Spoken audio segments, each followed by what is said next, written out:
복음을 가진 자 중에도 성령의 역사와 인도를 믿는 자가 있는가 하면은 그렇지 못한 자가 있습니다. 아볼로가 고린도에 있을 때에 바울이 윗지방으로 다녀 에베소에 와서 어떤 제자를 만나 너희가 믿을 때에 성령을 받았느냐? 가로되 아니라 우리는 성령이 있음도 듣지 못하였노라. 그러면서 바울이 가로되 그러면 너희가 무슨 세례를 받았느냐? 대답하되 요한의 세례로라. 예수님은 아는데 성령이 있는지 없는지도 모르고 신앙생활합니다. 아직 구원이 뭔지를 잘 모르는 신앙생활. 그분들의 특징은 자신의 옛날 생각을 그대로 가지고 있다는 것입니다. 우리가 구원받았다. 가장 먼저 누려야 될 것이 기도인 것입니다. 한 가지 주의할 것은 기도 응답의 첫 번째 조건이 하나님의 자녀, 그들의 생각이 너무나도 중요한 것입니다. 사람들이 나를 어떻게 대우하느냐, 벌써 틀린 생각입니다.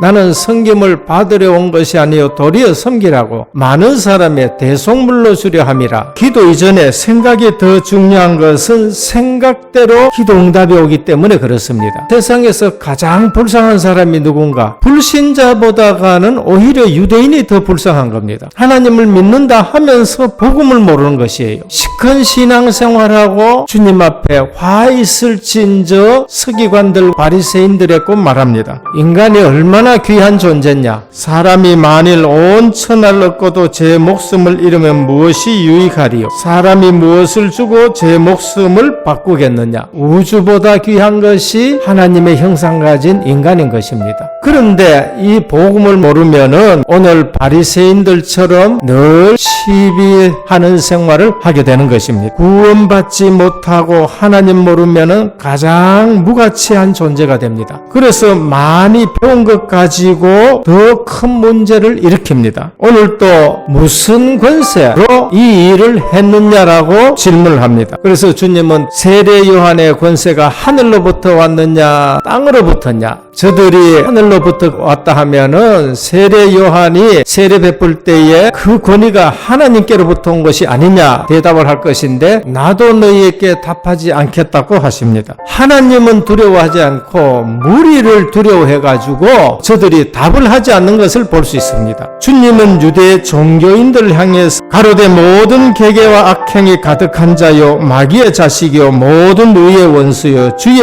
바른 길을 굳게 하기를 그치지 않겠느냐. 정치인들은 동기의 눈이 어두워져 버립니다. 정사와 권세와 이 어둠의 세상 주관자들과 하늘에 있는 악의 영들에 대함이라 스스로 속이게 되고요 끝없이 늙어만 가게 되는 겁니다. 성도님들은 세상 불신앙하는 사람들 보고 속으면 안 되는 것입니다. 인간이 하나님 모르고 구원받지 못하면 이 세상을 사는 자체가 불행한 것입니다. 인간은 영적 존재이므로 반드시 하나님을 알아야 합니다. 이 사람들은 무엇이든지 그 알지 못하는 것을 회방하는도다. 또 저희는 이성 없는 짐승같이 본능으로 아는 그것으로 멸망한다. 그러나 복음을 알게 되고 하나님을 제대로 아는 순간부터 굉장한 존재가 됩니다. 오직 너희는 택하신 족속이요 왕같은 제사장들의 거룩한 나라다. 그의 소유된 백성이니 이는 너희를 어두운 데서 불러내어 그의 귀한 붓에 들어가게 하신 자의 아름다운 덕을 선전하게 하려 하심이라. 그가 우리를 흑암의 권세에서 건져내사 그의 사랑의 아들의 나라로 옮기셨다도 하나님은 이 모든 빼앗긴 축복을 회복시켰습니다. 사람들은 빼앗긴 것 자체도 모르고 살아갑니다. 그러다 보니까 계속 다른 사람을 탓하게 됩니다.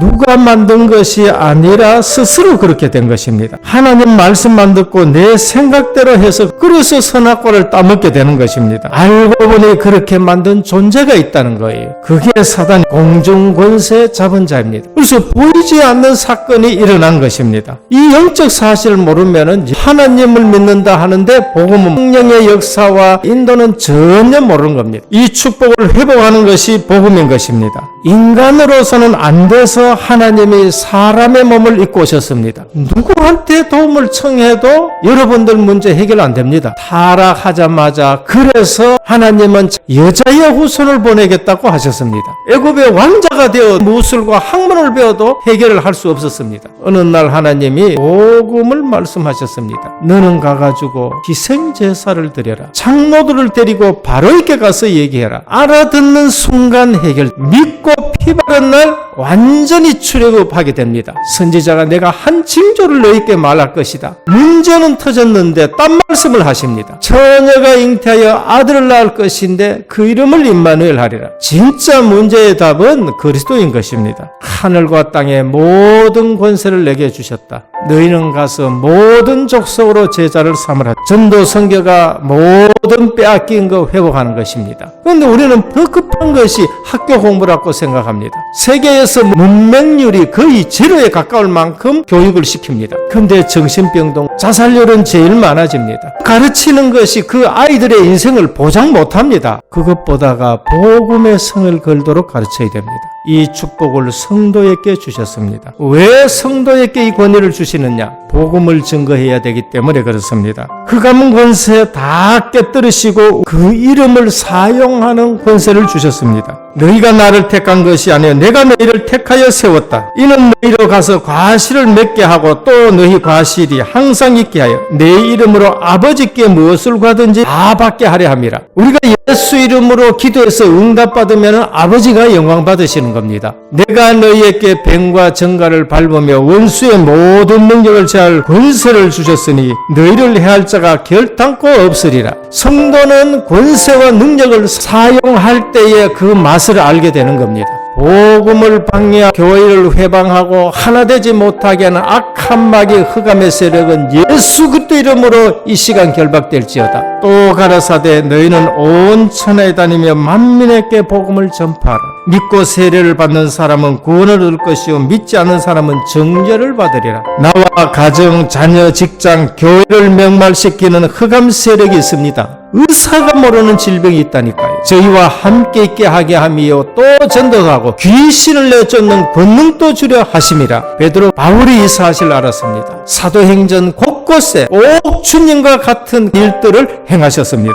지금부터라도 예수 이름으로 정시 기도하고 하나님의 능력과 권세를 누리는 순례자의 여정을 걸어가야 위기에 빠진 자들을 70인 제자로 살려내야 됩니다. 지금 다른 사람 얘기할 시간이 없습니다. 내 가정을 살려야 되고 내 사업을, 그러면서 우리 교회를 살려야 되는 것입니다. 승리하는 성도가 되기를 주님의 이름으로 축원합니다.